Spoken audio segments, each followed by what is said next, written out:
دوستانو سلامونه، وخت مو په خیر. که غواړئ چې خپله آی ډي یا فیسبوک اکاونټ مو له اډ فرند آپشن څخه فالو بټن ته واړوئ، هغه لپاره تاسې لومړی خپل فیسبوک خلاص کړئ. فیسبوک خلاصولو نه وروسته په دغه ځای باندې کلیک وکړئ.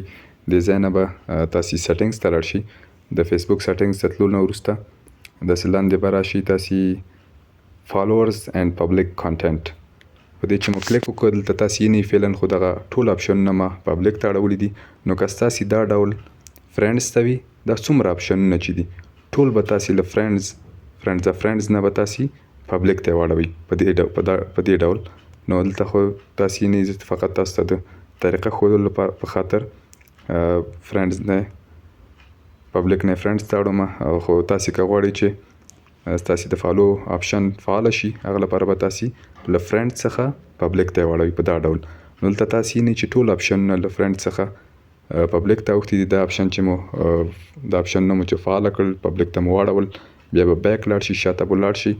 هغه نه وروسته به دلته هاو پیپل فایند اینډ کانټیکټ یو دغه آپشن باندې به کلیک وکړئ.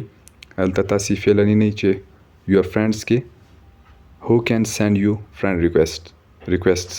نو دلته فعلا تاسې وینئ چې په ایوری ون باندې دی. ایوری ون نه به تاسې واړوئ فرینډز او فرینډز، یعنی د ملګرو ملګري. دې آپشن ته مو چې واړو تاسې به دلته راشئ، خپل پروفایل ته به لاړ شئ او دلته به په دې درېو ټکو باندې کلیک وکړئ. نو ویو ایز باندې چې مو کلیک وکړل د تاسې وینئ دوستانو چې د اډ فرینډ آپشن نه فالو بټن ته هغه اوښتی دی، آپشن یې اوښتی دی. نو دا وه د نن ورځې ویډیو. که خوښه شوې مې وي در سره لایک یې کړئ. که کوم نظر یا پوښتنه لرئ له موږ سره یې د کامنټ له لارې شریکه کړئ. نو تر بلې ویډیو پورې مې په پاک او مهربانه رب سپارم. هر چیرې چې یاست خوښ او اباد اوسئ.